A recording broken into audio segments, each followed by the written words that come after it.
नमस्कार दोस्तों, स्वागत है आपका 29 अप्रैल के डेटा एनालिसिस की वीडियो में। और फ्राइडे का दिन है। इस डेटा को हम लोग एनालाइज करेंगे 2 मई के लिए। ठीक है, तो आज काफ़ी उठापटक हुई और एक तरीके से कह सकते हैं आप कि भूकंप आया मार्केट में 3 बजे के बाद। और ऐसा आया, हे भगवान क्या पूछे। चलिए आइए देखते हैं हम एक एक प्लेयर की पोजीशन कैसी बनी और वो मई सीरीज़ के लिए क्या क्या अपनी झोली में भर के गया है। क्लाइंट तो यहाँ पे बहुत ज़बरदस्त बुलिश दिख रहा है, स्पेशली उसकी पुट राइटिंग की वजह से। और ये पुट राइटिंग खाई जाएंगी अगर निफ्टी 17,000 के नीचे ओपन होता है, जैसे कि आपका SGX निफ्टी दिखा रहा है। कॉल भी थोड़ी बहुत बाई करके गया है, बट पुट राइटिंग और स्टॉक फ्यूचर, ए भगवान, 74,000 कॉन्ट्रैक्ट बहुत ज़बरदस्त बुलिश होके गया क्लाइंट। तो FIs की बात करें तो स्टॉक फ्यूचर निकाले हैं, कॉल थोड़ी बहुत ऐड की हैं, पुट बाई करी है। तो यहाँ से भी मेनली जो है पोजीशन FIs की थोड़ी बियरिश है। स्टॉक फ्यूचर वेटेज थोड़ा ज़्यादा देता हूँ मैं, पर पुट हैवी बाइंग है भाई पुट पे। बट उतनी कॉल बाई कर लिए तो कोई क्लियर डायरेक्शन है नहीं, बट मैं इसको थोड़ा सा बेरिश ही बोलूँगा स्टॉक फ्यूचर की वजह से। प्रोज तो टोटली बेरिश है। जितने ये लोग क्या कहते हैं बुलबुले बिस्मिल है, उतने ये लोग भैया उनके बराबर के टक्कर के बेरिश हैं। ठीक है, प्रोज। अब आ जाइए यहाँ पे एक एक का हम लोग पोस्टमार्टम करने की कोशिश करते हैं। यह है इंडेक्स फ्यूचर का डेटा। तो इंडेक्स फ्यूचर का डेटा है नेगेटिव। यहाँ पे FIs जो है आपके सेल साइड बैठे हुए हैं और DIs पहले से ही सेल साइड है। और 64,000 कॉन्ट्रैक्ट आपके लॉन्ग में कौन है? क्लाइंट। अब यहाँ पे प्रोज 13,000 कॉन्ट्रैक्ट पॉजिटिव साइड है, बट इन्होंने ये पोजीशन हैजिंग की वजह से बनाई है, क्योंकि यहाँ पे आप देखेंगे कॉल ज़बरदस्त राइट करके गए हैं 1,15,000। और इन लोगों ने ही सेलिंग करी थी। वो जो गिरा है ना मार्केट, ये प्रोप्राइटरी डेस्क की ही सेलिंग थी वो। ठीक है, स्टॉक फ्यूचर बाई करके गए हैं। पर चलिए और देखते हैं आगे। कॉल का डेटा देखें तो कॉल के डेटा में जहाँ ये नेगेटिव बच गए थे, दोबारा इन्होंने बाइंग चालू करी है और 28,000 कॉन्ट्रैक्ट आपके लॉन्ग में आ गए हैं। कौन? क्लाइंट। और यहाँ पे क्लाइंट की बाइंग ठीक है, बट यहाँ पे FIs को आप देखें तो 70,000 कॉन्ट्रैक्ट से सीधा 1,27,000 कॉन्ट्रैक्ट। और अप साइड को कैप करने की कोशिश की है किसने? प्रोज ने। ठीक है, तो ये डेटा बुलिश है दोस्तों, इसमें कोई दो राय नहीं है। FIs ने अपनी अच्छी खासी बाइंग को बढ़ाया है। ठीक है, कॉल की ये दिमाग में रखिएगा, कॉल का ये वाला डेटा बुलिश है।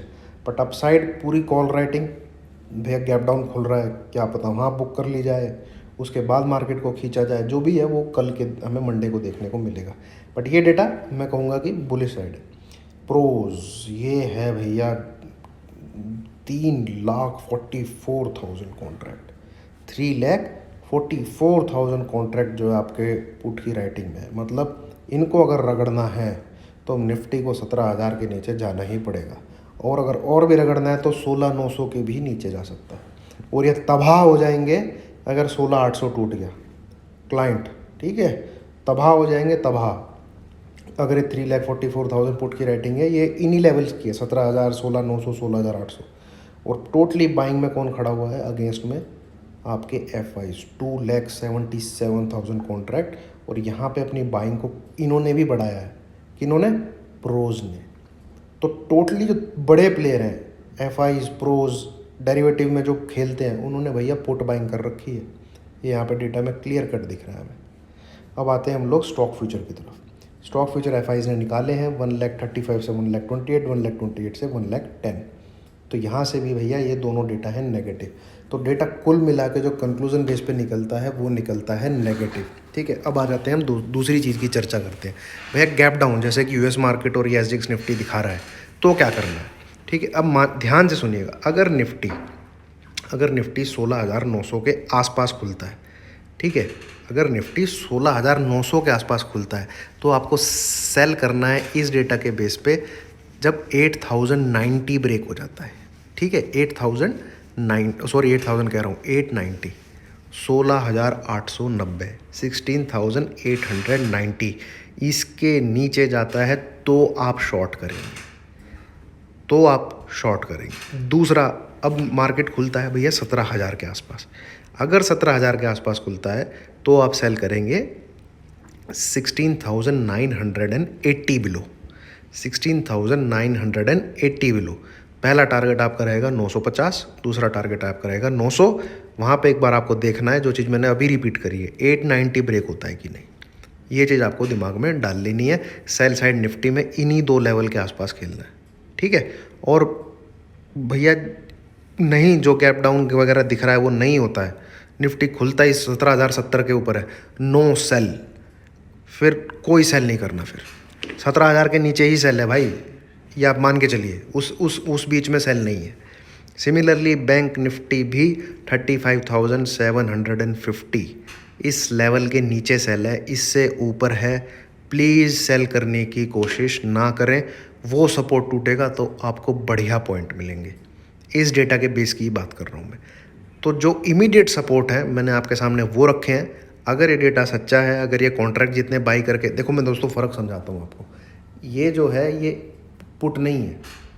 अब मान लीजिए ये 2,77,000 कॉन्ट्रैक्ट FIs के बाइंग साइड में है, किसके, पुट के। तो आपको तो लगेगा भैया पुट बाई है, पर ये कॉन्ट्रैक्ट है, ठीक है। अब किस कॉन्ट्रैक्ट में कितने लॉट हैं वो किसी को नहीं पता, कभी आपको लॉट का वो नहीं देंगे। अब यहाँ पे 1,27,000 कॉन्ट्रैक्ट लोगे, क्या पता कॉल की लॉट में, कॉल के जो कॉन्ट्रैक्ट है इसमें ज़्यादा लॉट हो, इस 2,77,000 से ज़्यादा लॉट हो, ये भी तो हो सकता है। तो कैसे आप करोगे, कैसे समझोगे? एक ही तरीका है, इमीडिएट सपोर्ट टूटना चाहिए अगर आपने डेटा नेगेटिव रीड किया है तो, इमीडिएट रेजिस्टेंस टूटना चाहिए अगर आपने डेटा को पॉजिटिव कंक्लूजन निकाला है तो। अब ये डेटा हमारा नेगेटिव निकला है, मैंने आपके सामने दोनों इमीडिएट रेजिस्टेंस सपोर्ट रख दिए हैं, ये ब्रेक हो तो ही सेल करिएगा, ये नहीं ब्रेक होते हैं तो इसका मतलब ये डेटा क्या है, क्या बोलता हूँ मैं, गाजर दिखाई जा रही है आपको, लॉलीपॉप है और आपके हाथ में लगेगा तंबूरा। इसी के देख के 9:15 बजे शॉर्ट मत मार के बैठ जाना। सो लेवल्स टूटने दीजिए, ट्रेडिंग लेवल्स पे होती है, ठीक है। चलिए, थैंक यू वेरी मच।